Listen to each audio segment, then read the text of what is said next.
గోవింద ప్రకాష్ గారు, ఇప్పుడు నాగబాబు గారు, పవన్ కళ్యాణ్ గారి సోదరుడు నాగబాబు గారికి ఎమ్మెల్సీ ఇచ్చారు. మంత్రి అయ్యే అవకాశం ఏదైనా ఉందా? ఛాన్స్ అంటే ఇంకొక అవకాశం వీటి ఇచ్చేది ఉంటే పవన్ కళ్యాణ్ గారిపై ఆధారపడుతుంది. అది చంద్రబాబు గారితో లోకేష్ గారితో ఎవరు నిర్ణయం ఉండదు. పవన్ కళ్యాణ్ గారు నాగబాబు గారి పేరు చెప్పేది ఉంటే వస్తుంది.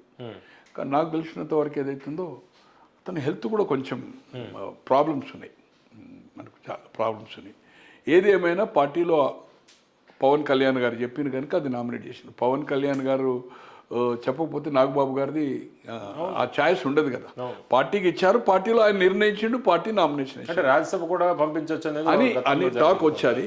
బట్ ఏదేమైనా నాగబాబు గారికి ఇవ్వాలనేది ఫ్యామిలీ మెంబర్స్ కూడా ఒత్తిడి ఉందని ఫ్యామిలీ వైపు నుంచి.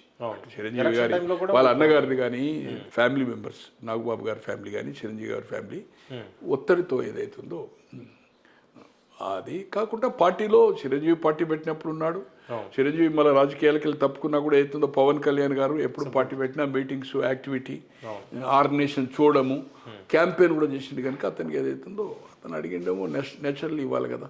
ఒకటి ఫ్యామిలీ మెంబర్ ఫ్యామిలీకి వాళ్ళనేది రూల్ అయితే పెట్టుకోలేదు కదా. అది పార్టీ ఛాయిస్ కనుక ఆ పార్టీకి వదిలిపెట్టింది కనుక పవన్ కళ్యాణ్ గారు చెప్పడం వల్ల నామినేషన్ ఫైల్ చేయడం జరిగింది.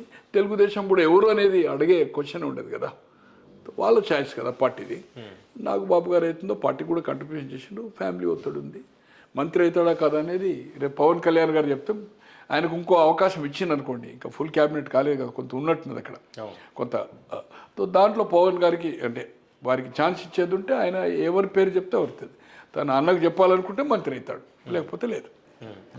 డిపెండ్ ఆన్ పవన్ కళ్యాణ్ గారిపై ఆధారపడి ఉంటుంది.